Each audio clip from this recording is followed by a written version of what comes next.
The courtroom air hung thick with a silence that spoke volumes. Today, the plea was expected.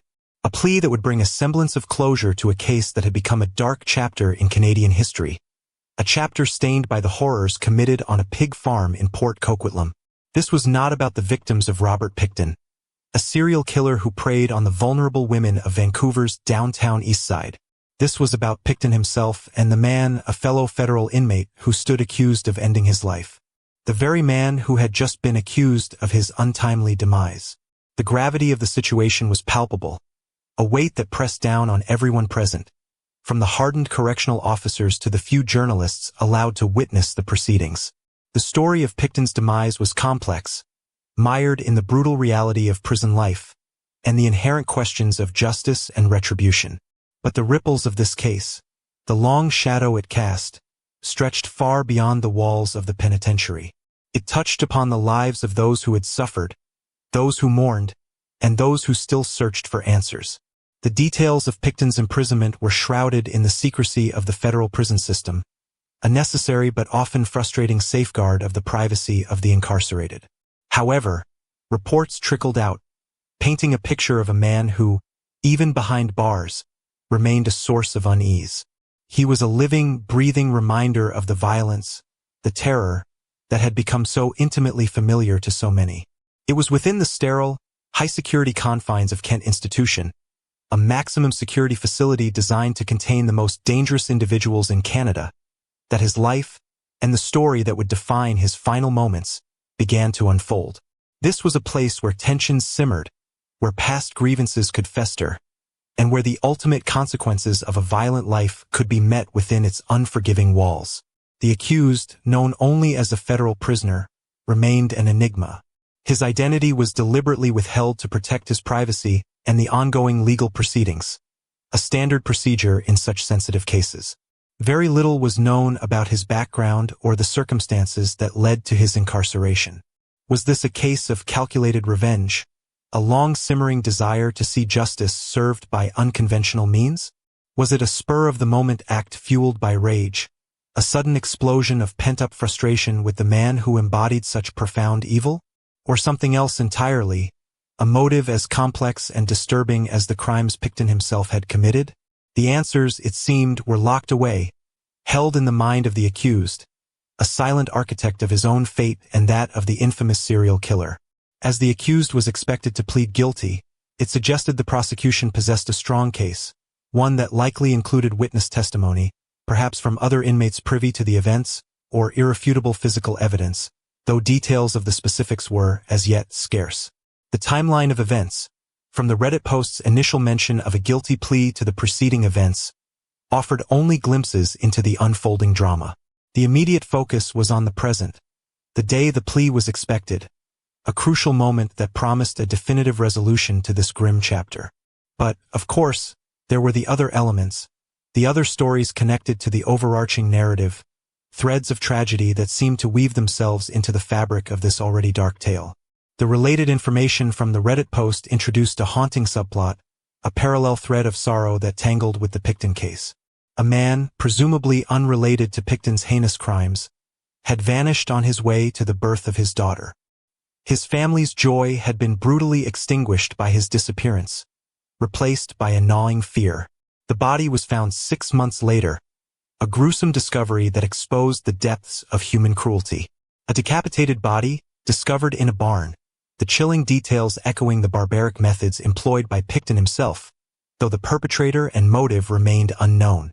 The questions began to piling up faster and faster, creating a dizzying vortex of mystery and dread.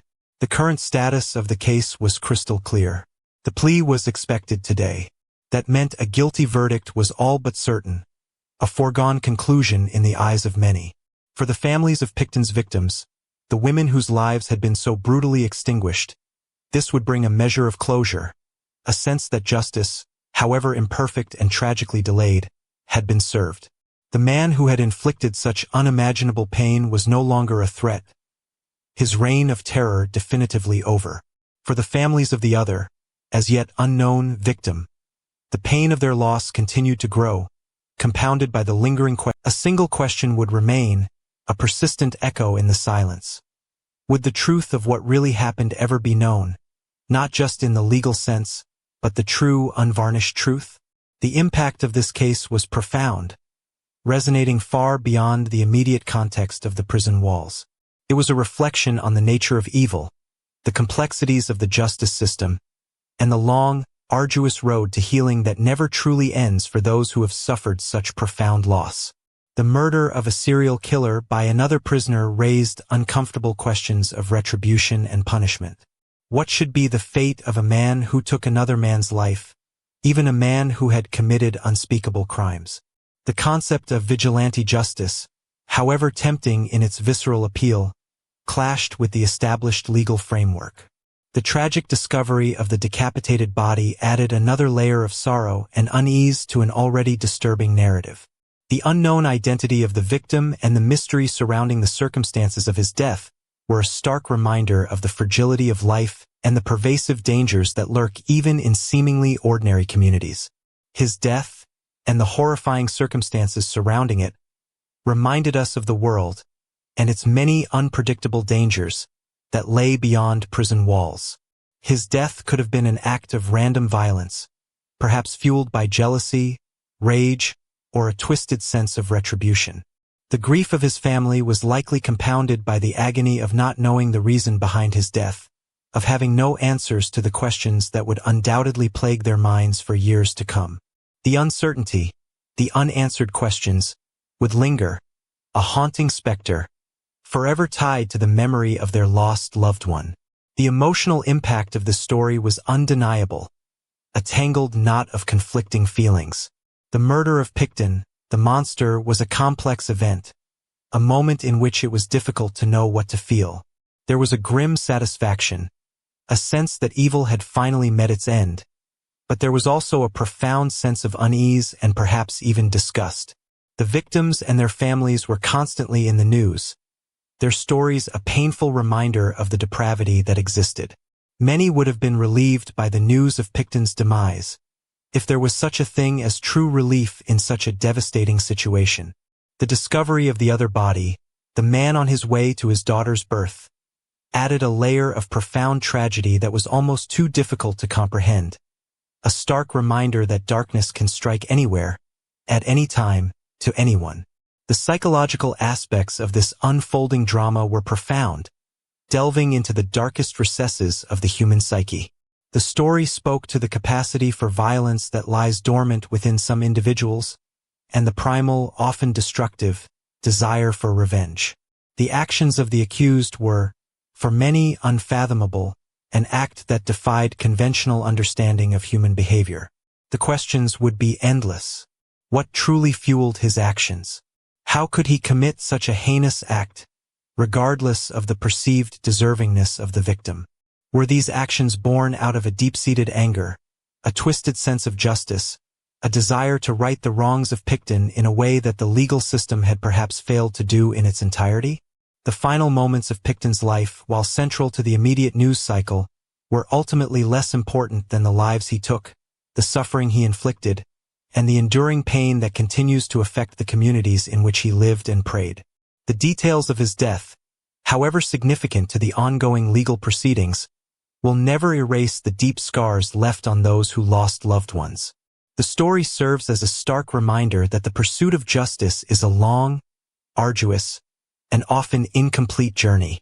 In conclusion, the story surrounding Robert Picton's death, and the accompanying tragedy of the other man's death, underscores the grim reality of crime, punishment, and the lasting, devastating effects of violence.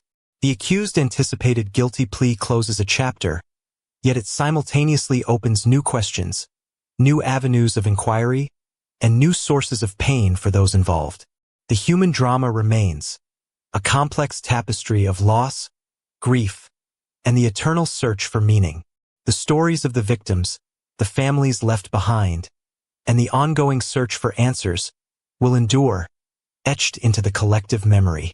The complexities of the Picton case, the brutal environment of the prison system, and the parallel tragedy of the unknown victim will continue to haunt and fascinate those who are drawn to the darker aspects of the human experience, serving as a somber cautionary tale.